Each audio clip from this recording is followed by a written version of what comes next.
Howdy, howdy ho.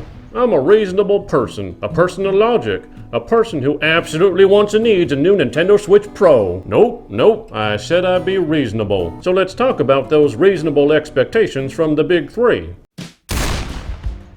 Metroid Prime 4. Since it restarted development, there's a good chance the most we'll get is a teaser or a very small glimpse. Nonetheless, this is an important franchise for Nintendo because let's face it, Mario, Zelda, and Pokemon really only do so much for non-Nintendo fans. Bayonetta 3. This really should release this year. Nintendo sorely needs a proper follow-up to the mind-blowing and well-done Monster Hunter Rise as another third-party exclusive. If it can't, well then it needs to come not long after. Breath of the Wild 2.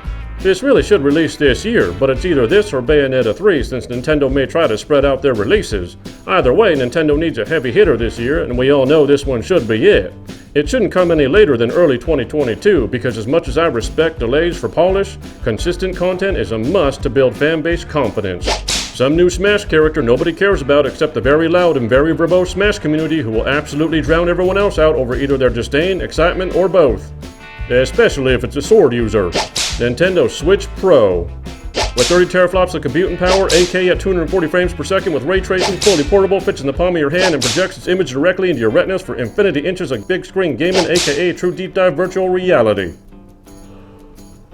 Reasonable. I think Nintendo will be the most predictable, but also the most cathartic. That's not because I won't naturally be excited about their announcements. It's because we know what's coming and all we're waiting on are release dates. They will likely be more informative than surprising.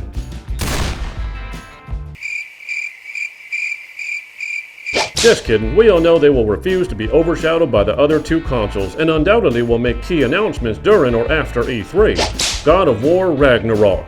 I do want to note that I already knew this wasn't coming in 2021, which is why I precariously didn't mention it in my 2021 console buy-in guide.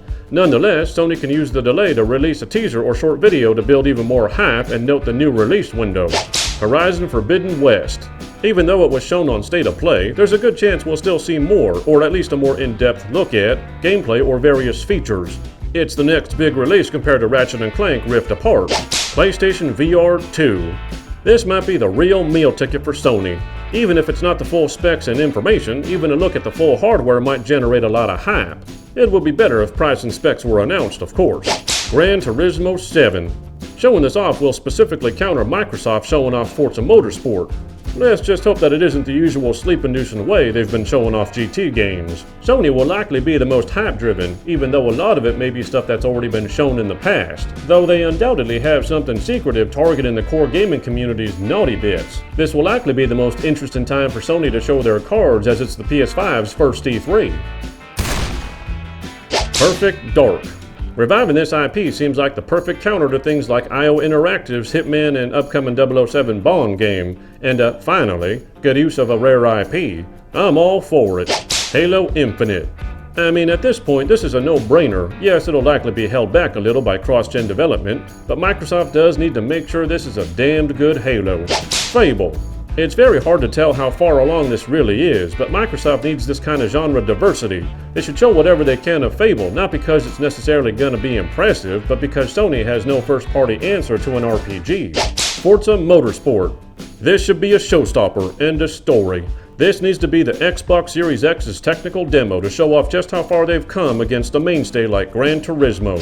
Something related to Phil's shelves in the background we all missed. Microsoft is genuinely a wild card here. With their recent acquisition of Bethesda, it's too soon to bear any fruit or show any proper momentum. Yet they have so many IPs at their disposal now and lots of money to throw at it. They could either play it quiet and focus on the knowns or throw an absolute tornado of Xbox or timed exclusives at us through teasers. I actually can't tell if Microsoft will impress or disappoint for their Xbox Series X's first E3. So what are your expectations? Go ahead and sound off in the comment section below. I'll likely follow up the week after E3 with some shorts to help summarize things for all y'all with only 30 seconds worth of attention span. I'll see you next time on the Gaming 5. For all y'all. Oh God, I'm trying not to laugh. Sound so dumb. All y'all.